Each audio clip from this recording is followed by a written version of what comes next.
estamos de regreso a la mesa de mujeres en la política. No solo es política, pero antes de entrar al tema les quedé a deber información. María Mena, aunque usted no lo crea, es noruega. Naturalmente, su padre era nicaragüense. En esta emigración latinoamericana a muchos países europeos, él era baterista, de ahí su amor por la música. Ha encabezado varias bandas en Oslo, al igual que lo hizo su padre. Y su género en el que ha sido encasillada es la música indie, muy exitosa María Mena. A través del show de David Letterman se dio a conocer y ello le abrió las puertas al éxito. Es el disco que estamos escuchando hoy. Pero ahora sí vamos a otros temas más serios, pero también divertidos. ¿Cómo estás, Mayra Enríquez y Bien, Betty Manrique? Gracias, buenas tardes. Buenas tardes. Un gusto saludo a todos. volver a verlas. Buenas tardes. Oigan, va a haber elecciones el domingo. Así es. Este clima ha permeado en todo el país, no somos ajenos, andan guanajuatenses por todos lados desperdigados ahí haciendo proselitismo y apoyando a sus candidatos, pero además se ve un ambiente preocupante por la cuestión de que algo que empezó como cuestiones excepcionales en las pasadas elecciones se está en este momento generalizando. Digo, son casos aislados, pero no dejan de presentarse en muchos lados. Violencia en Oaxaca, violencia en Durango, atentados contra candidatos. ¿Se está volviendo la política una actividad peligrosa? No debería de ser. Efectivamente, en 15 estados, todo el mundo habla de 14 estados, pero realmente son 15. Son 14 en elecciones ordinarias y Sonora tiene una elección extraordinaria, el distrito 17, si mal no recuerdo. Se está haciendo una nueva elección porque justamente el candidato que resultó electo a diputado por ese distrito fue asesinado. Y hoy, ¿esto en 2012, en la elección federal? En la elección federal, exactamente. Entonces fue asesinado ya habiendo sido electo, y se decidió que la elección extraordinaria para ese distrito fuera concurrente con estas de este año. En por lo menos 8 estados de la República están dándose hechos de violencia que, si no es una violencia sistemática, sí es una violencia de alto impacto. Es decir, no pareciera que está todo articulado en todos los estados, los hechos violentos, pero sí cada uno de estos acontecimientos han sido de alto impacto. Gente secuestrada, gente asesinada, ha habido en algunos estados también ya pronunciamientos de candidatos que han decidido suspender sus actos de campaña. Entonces, yo creo que no podemos dejar de verlo. Es algo que está sucediendo y es algo que nos tiene que preocupar a todos. A mí me preocupa mucho esta visión guanajuatense que escucho mucho en algunos políticos de que aquí no pasa nada. Este es un estado tranquilo. Eso está pasando en otras partes. Allá quién sabe cómo sean, pero aquí no. Porque nos han empezado a llegar fenómenos y no estamos ajenos. Digo, el país es uno solo, Michoacán está al otro lado, Jalisco también. ¿Qué hacer para cuidar este tema? Bueno, yo lo que creo que primero se debe hacer es reconocer que a esta elección llegamos con una percepción de violencia y un sentimiento de la ciudadanía de que no solamente se trata de los actos delictivos, sino también de violencia entre los propios partidos políticos que han enrarecido el ambiente, acusaciones de un lado y del otro. Creo que sí se llega con una expectativa negativa a esta elección, hay que reconocerlo, y creo que todos los partidos son corresponsables también de esta visión. Y yo creo que Guanajuato debe de tener desde ahorita las precauciones necesarias para evitar que esto suceda. Creo que los partidos tienen que volver a firmar este acuerdo para evitar que cualquier candidato del que haya sospechas realmente se postule o se registre, porque a nivel nacional hubo un acuerdo para el 2012, donde se reunieron los partidos políticos y plantearon el que no se permitiera el registro de nadie que tuviera alguna sospecha o duda, porque pone en riesgo al resto. Entonces, yo creo que esto se tiene que volver a comenzar a plantear. Yo sí creo que Guanajuato está en una situación distinta, efectivamente, pero es porque ahorita en este momento no tenemos una elección en puerta. Hay que tener cuidado. Nos tocó la violencia en Valle de Santiago. Sí, Valle de Santiago, a pesar de que se estuvo anunciando. Sí, y aparte de las propias autoridades Pero Mayra señala algo interesante. También el clima de tensión empieza en el discurso, ¿no?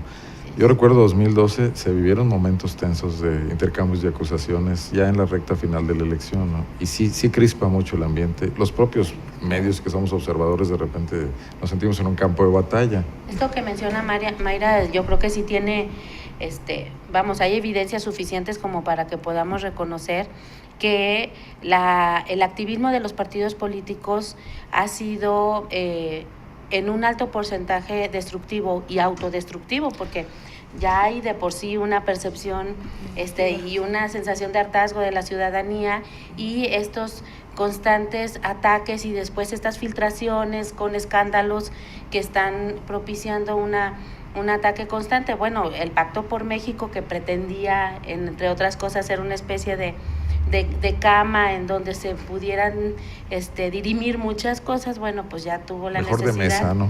Bueno, que también, sí. Ay, Arnaldo. Pero bueno, tuvo la necesidad del Pacto por México de generarse un adendum que tenía justo el tema de las elecciones, acusaciones de los gobernadores interviniendo en los procesos electorales.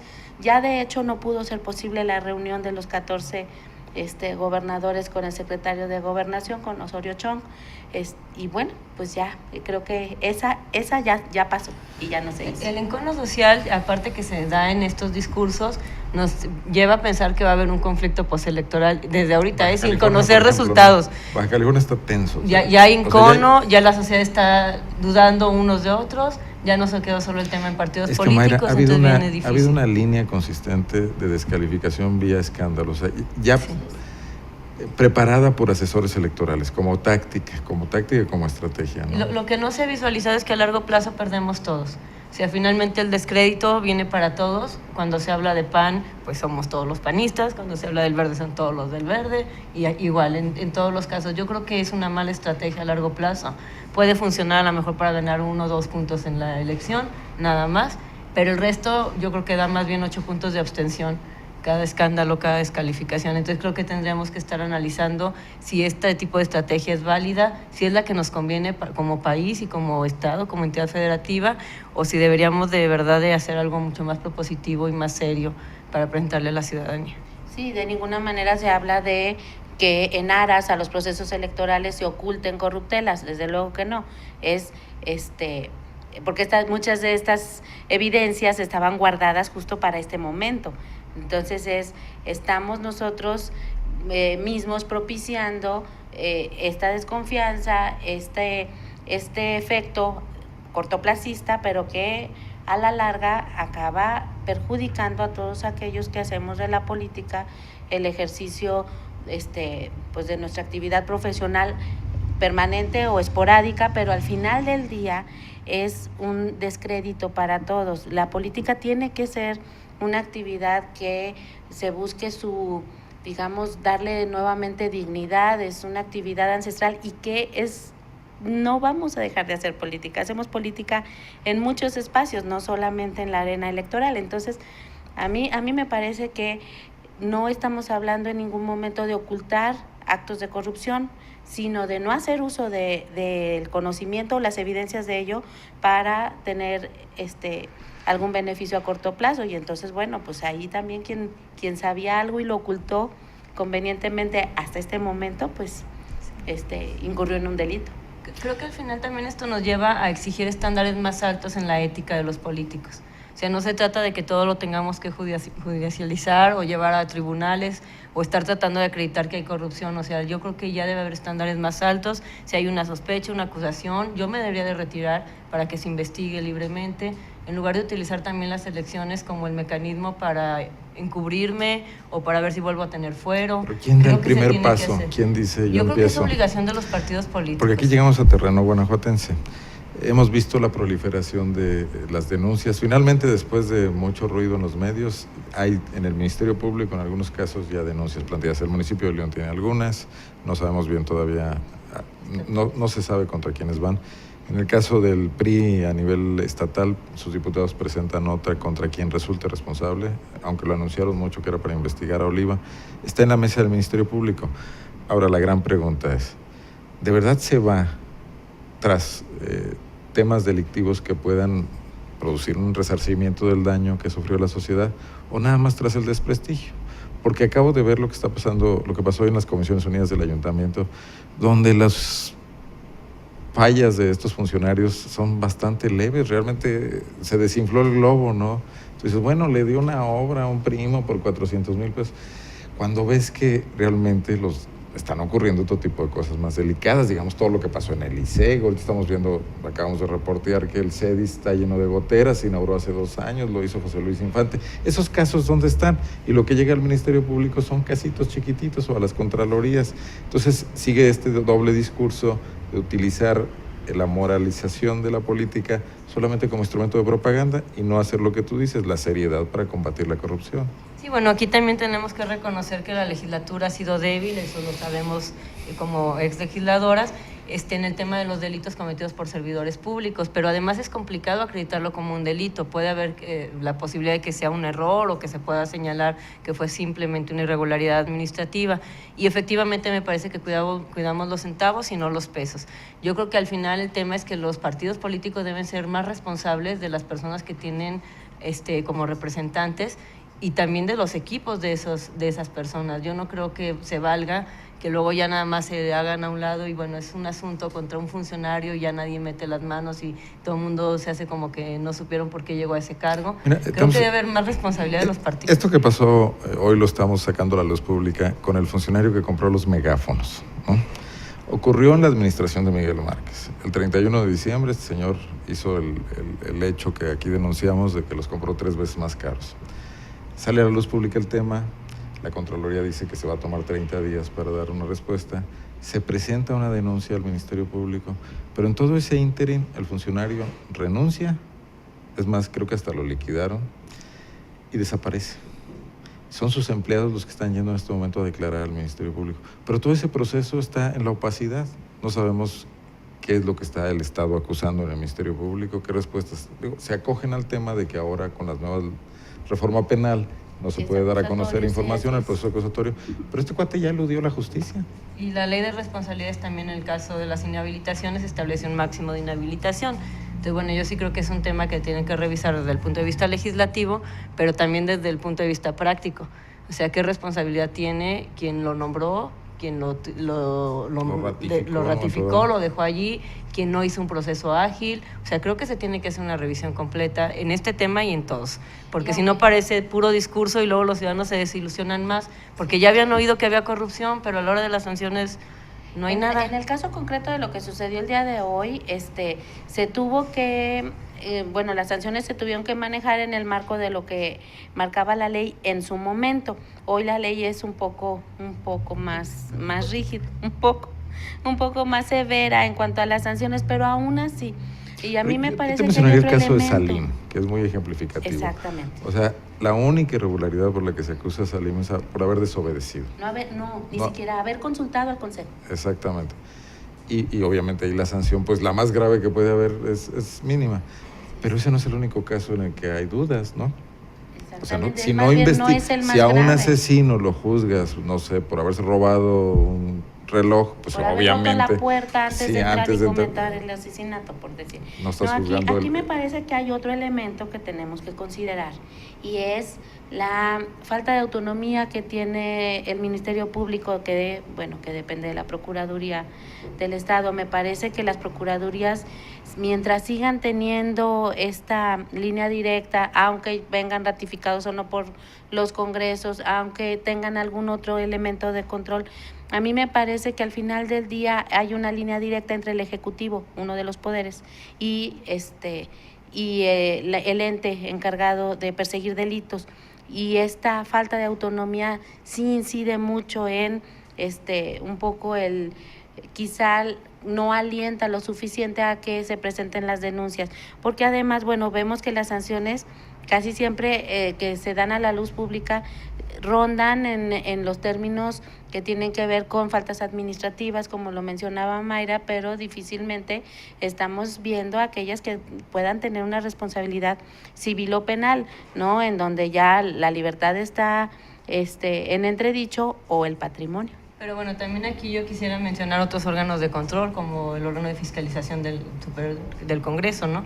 Que está preocupado por si dimos descuentos en las multas, en lugar de estar preocupado por cuestiones que realmente pudieran implicar un daño patrimonial severo. Yo di descuentos de más. Bueno, Martín Ortiz ya te está alcanzando también. La verdad es que es absurdo tener personal enfocado a ver si le diste 10% más de descuento a un ciudadano, ni siquiera un beneficio a un funcionario, nada, que a lo mejor no podía pagar y que la Constitución le da ese derecho, en lugar de estar platicando y revisando e integrando expedientes respecto a desviaciones serias o de las que sí hay sospechas fundadas en algunos temas. Entonces, bueno, yo creo que lo que se tiene que revisar son todos los órganos de control, implican las Contralorías, el órgano del OFS, pero también implica el Ministerio Público y también implica las propias administraciones que tienen que ejercer sus mecanismos de control.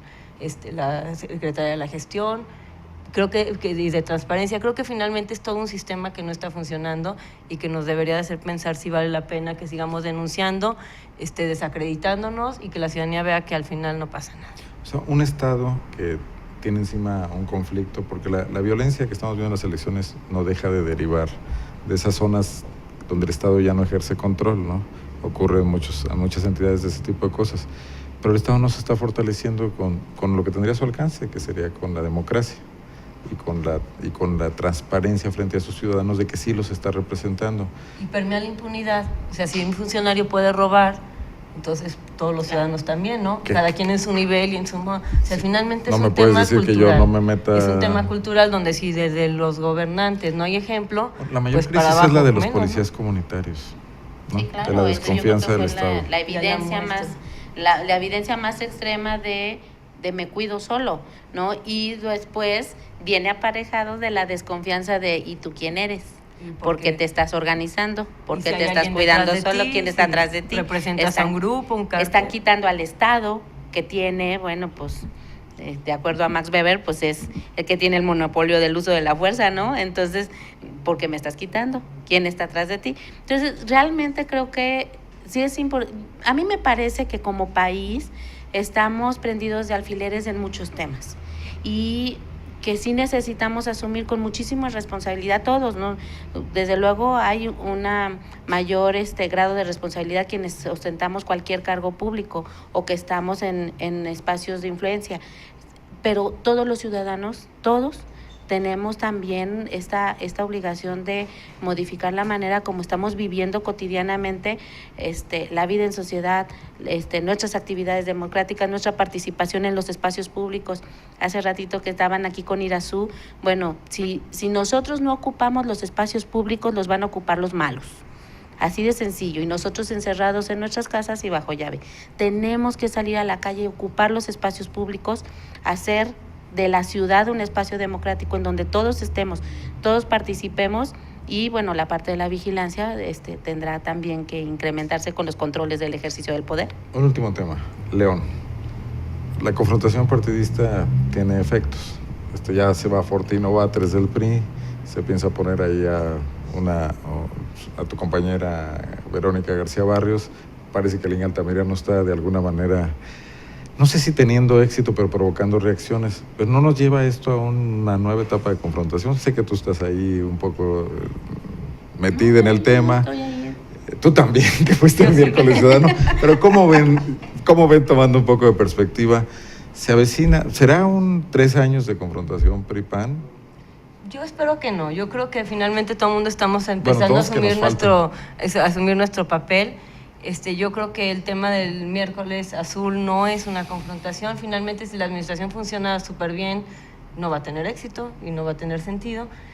Yo creo que más bien la Acción Nacional tiene que hacer su tarea. Si no estuviéramos haciendo nada, como partido nos hubieran dicho que no nos hemos organizado y que seguimos desunidos. Si lo hacemos es porque queremos confrontar, total que no hayamos cómo salir. Yo no los juzgo, nada más los veo. Lo que yo sí creo es que debe haber espacios de construcción y yo vuelvo a insistir en ello. Hay temas en los que no podemos estar confrontados y se pueden hacer. Y yo no eludir la polémica, pero tampoco la posibilidad de trabajar juntos. Yo creo que hay regidores en el ayuntamiento. Yo creo que hay forma de hacer las dos cosas. Hay temas en los que se va a coincidir y se tiene que construir juntos.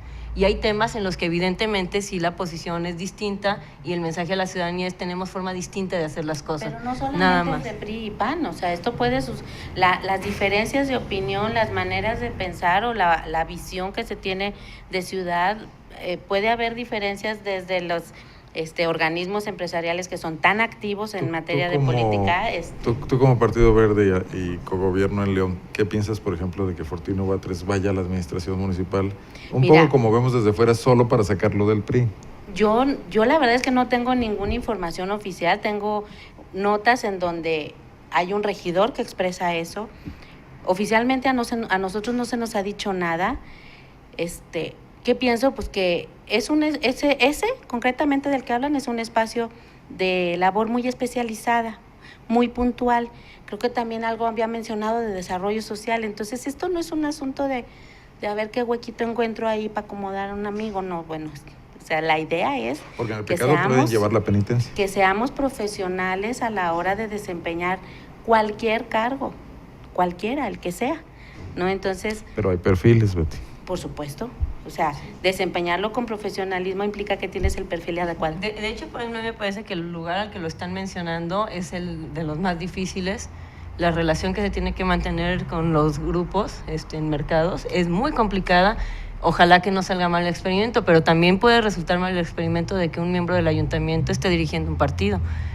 La duplicidad de las funciones me parece que es algo que tienen que pensarlo más seriamente. Entiendo la parte de decir, bueno, es que es para la defensa de la administración, pero creo que se está perdiendo la construcción de partido político porque la persona estará enfocada y tendrá que hacerlo a su tarea de regidora, que para eso recibe un emolumento. Entonces creo que allí hay todavía algunas aristas. Yo espero que se reflexione en el panorama completo, no por nosotros mismos, sino por el bien de los partidos políticos, que no generen una señal equivocada precisamente de que se están buscando huequitos donde acomodar gente.